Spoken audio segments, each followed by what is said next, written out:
Glória a Jesus. Eu quero fazer neste momento diferente. Você vê que o texto eu coloquei no carro, ó, ao lado do carro, que será o nosso tema mais uma vez. Eu coloquei para poder facilitar. Então, você vai só ver o tema aqui. O tema aqui, na ocasião, será, o nosso tema que nós iremos abordar para os nossos amados irmãos será os 3 chamados de Deus. Os 3 chamados de Deus. Texto lido, Mateus capítulo 4, versículo 19. Aí você aplica a introdução, aí os assuntos que irão ser comentados serão: primeiro chamado que Deus fez ao homem está em Gênesis capítulo 3, versículo 9.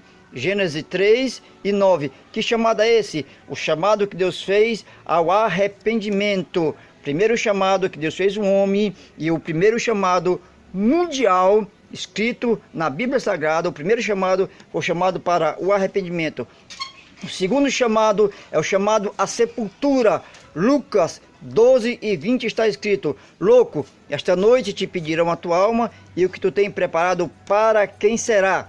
Terceiro chamado é o chamado para o prestamento de contas. O chamado para o prestamento de contas. Daniel capítulo 12, versículo 20 e Apocalipse capítulo 20, versículo 12. De uma maneira simples, sem muita vaidade, sem muita burocracia, nós estamos passando esse tema para os irmãos. Você vê que os ambientes que eu uso é ambiente simples, porém o que importa é o conteúdo, ou seja, os temas que nós estamos passando, que são temas revelados à minha pessoa, que eu passo para meus amados irmãos. Então está aqui, os 3 chamados de Deus: chamado ao arrependimento, Gênesis 3 e 9, chamado à sepultura, Lucas 12 e 20, terceiro, chamado ao prestamento de conta. Fale que o chamado ao arrependimento tem jeito. O camarada pode se arrepender, pode confessar a Jesus, pode se reconciliar e andar com Deus e ser vitorioso.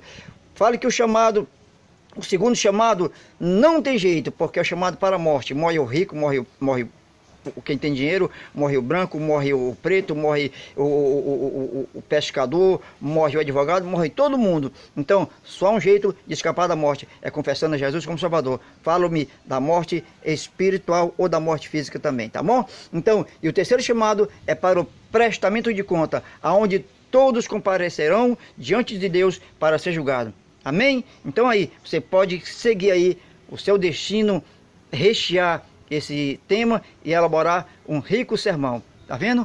Os 3 chamados de Deus. Deus abençoe. Amém.